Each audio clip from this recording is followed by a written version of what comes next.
Yeah, I feel a little bit anxious actually because I don't have digital, I don't have blockchain, I don't have the metaverse, I don't even have ChatGPT, and you cannot do a presentation without ChatGPT.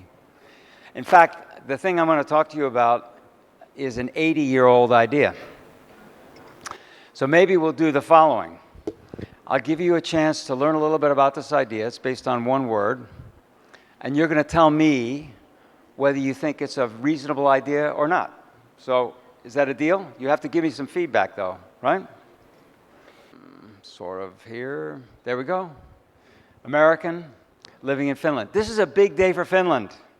We have two speakers. One actual Finnish. I just live in Finland.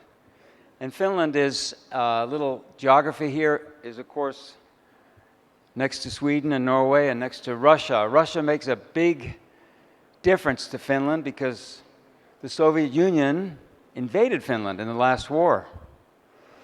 And Finland had to give away about 10% of Finland to create a peace. And so Finland has a very strong military defense force, conscription, very glued together society, partly because we're sitting right next to that neighbor.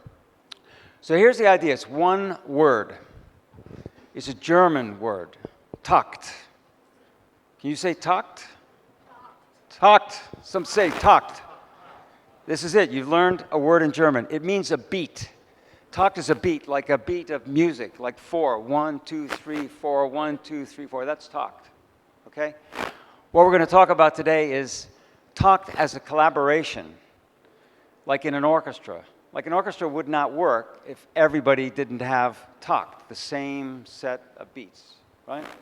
That's the idea. You have this core idea we're going to talk about, and I hope I can make it relevant to Pakistan. We're going to talk about this 80-year-old concept, which I will explain, and we're going to talk about it in the construction sector. Let me go back. You've all heard of Henry Ford, the assembly line, right? Fantastic piece of creation. You might have heard of an aircraft genius named Hermann Junkers, right? Famous. He made all these planes, and he created in Germany their version of the assembly line based on Henry Ford. It was a bit different because German industry, maybe like Pakistan, was quite scattered. It wasn't all together. It was many, many, many small firms. He created this assembly line. Then the war happens. They needed a lot of planes. He cranks up the assembly line. It's not fast enough. There's too much waste. Not enough quality, too much. It was a mess. So he rethought the assembly line. And his idea was to apply this concept of the beat, called takt, to not just the factory, but every participant in the entire supply chain. They would all be in a dance together. He said, we need one plane every 4 hours. So everybody had to have an output every 4 hours. If you were making something for the tire, you had to have a 4-hour cycle. Everybody on the same cycle. Takt. Bum, bum, bum. That's what he did. Eliminated the waste, saved time, improved quality. It was, I'll show you the numbers in a second. The German authorities loved this. So the famous Tiger tank was built using takt. The takt time was different. They needed a tank every 8 hours, right? But the same approach. Everybody working together, right? On an 8-hour cycle. It only works if it's a standard. Remember, this is 60 years ago. There's no computers. There's no digital. It's just a collaboration. It's an agreement. It's a standard. It's training. It's a collective act. And it pulls all of the members of the supply chain together. The results were awesome in Germany in the war. Now, it gets interesting. The war ends. Japan had a history of learning from other cultures. And they had a history of going to Germany to say, what's happening? So the war's over, both countries are destroyed, right? It's a mess. They come over to Germany and they say, what's new? And they say, we got this idea called TACT. They explain the whole thing to the Japanese. There's one guy in these workshops, Taiichi Ono, and his company was Toyota. He took that back, he rethought it, he made it theirs. It became the Toyota production system. It became famous. He's famous. What we now know as lean production. The whole world is following lean production. Lean production, the core of lean production, is a German idea that came from an American assembly line idea. But it's really a German idea called TACT. That's the core of the just-in-time system. So here's what's cool. Back to Finland. See, Finns are kind of practical. One of the speakers this morning said we like to aim for people who like to get things done. That is definitely Finland. Finnish culture is about getting stuff done. You think of it as high tech. It's not high tech. It's very, very practical. Very hardworking culture. Lutherans, right? You would like the Lutheran thing. It's very structured. So this academic, Finnish academic, he was in Stanford actually at the time. He writes this paper. He says, hey, the whole automotive industry is going very efficient because of TACT. In 1992, the reaction was, you got to be kidding me. Construction. You talk to anybody in construction, and the last good idea they had was when they built the Sphinx. You could take a guy from Egypt who built the pyramids and bring him onto a construction site today, he would know exactly what to do. And this is true in every country in the world. You go anywhere and you ask, what's the most inefficient industry you have? Oh, construction. Absolutely. Without question. So whatever you think of the construction industry here, everybody thinks the same thing of construction. And this is documented with all kinds of studies.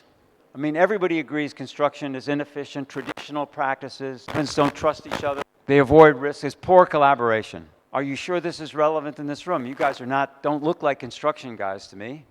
Some of you might be involved in some way, but construction in Pakistan is almost 10% of the economy. It's usually the biggest sector in every economy. It can be a little lower, a little higher. It's full of emissions. You guys, some of you have probably built a house, maybe, and how did that go, right? Late, over budget, all that stuff. So construction, we have an experience with construction. That's why it's relevant here. You guys are going to influence that industry one way or another. So some would say, okay, the answer is factories. That's what I hear. We're building modules. We're going to make all these things. We're going to bring them to the site. We're going to clip them together. That's the efficiency game. It is only part of the answer because at most it's half the job. At most. And the module business is actually tiny. So you still have the inefficiency in construction. So in Finland, back to our academic, right? He wrote this paper. 20 years later, the largest construction company in Finland partnered with some German guys who wrote the software. There's some software in it. Not a big deal. It's not SAP. We're talking very elemental here. This is a big company for us, 5,500 people.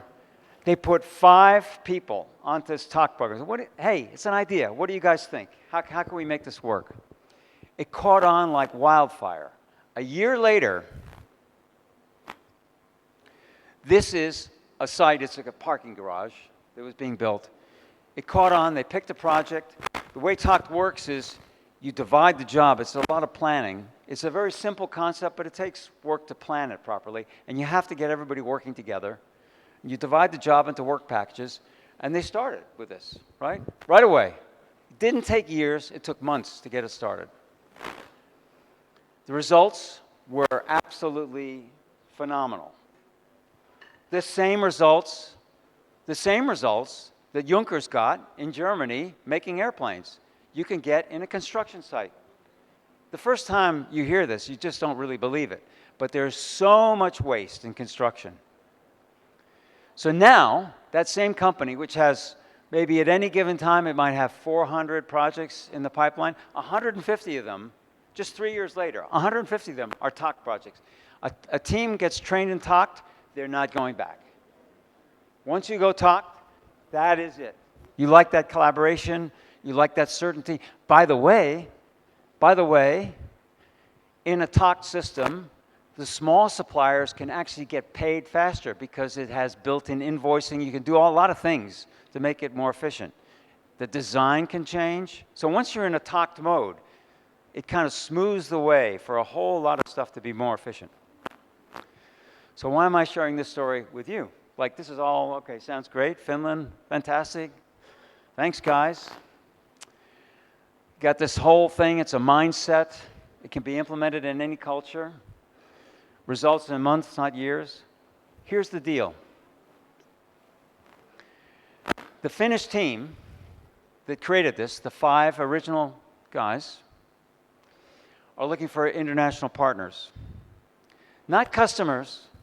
It's not about trying to sell the system to somebody else. It's partners to take TOC in construction, recreate it in another culture, and start to build a network and then learn from each other. So they're genuinely interested in this. We've taken this to Saudi. I have another life involves a project in Saudi. We've got conversations going on there. We've taken it to South Africa, the Netherlands, and they have an interest in Pakistan.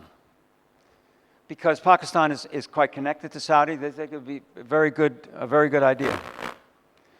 So we're looking for a partner. Now, it has to be a construction company. The way it would work would be you'd find a construction company that wants to change. It doesn't work if it's a company that doesn't want to hear about this. But if it's a construction company that wants to try a collaboration method like this with a track record, this is not some new idea. This is an 80-year-old practice, okay? And it has a track record now in Finland and Germany.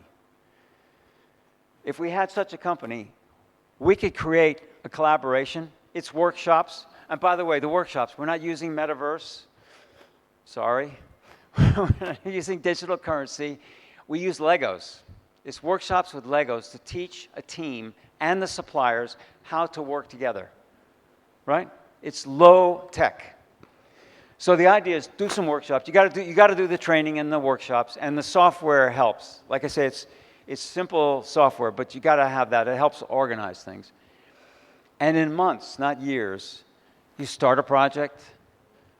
Again, from a company that wants to do it, you start one project, you see how it goes, you tailor it to the culture, you make it yours.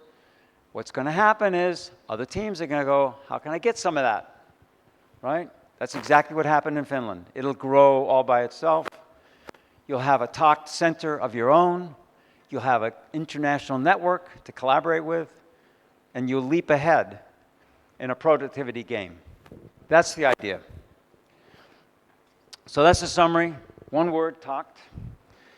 Big results, applied to construction, cooperation. Now, my question to you is, love to see a show of hands. Who thinks this has a possible chance of working here in Pakistan? Who? Okay. Okay, so there's some other, let me ask the question the other way. Who does not think this has a chance of working in Pakistan? Who is skeptical about this? You're skeptical? What do you think? Why what's on your mind? In Finland, environments and Pakistan environments are much different. You know, there has to be some structural aspects which have to be addressed first to have the German sort of mindset over here and the type of, efficiency which was created by TUC after Second World War or in American sort of organizations. You need to have those environments first, create those changes which are necessary both as far as the human resources concerned and as far as capability to produce that thing is concerned. Have those ingredients in place and then give this recipe of takht for Pakistan. That's a semi-optimistic thought. So Thank you for that. If you believe this has a chance, come and see me. We'll try to figure out how we might find a company that wants to try this, to try a couple of workshops, see if we can get this across.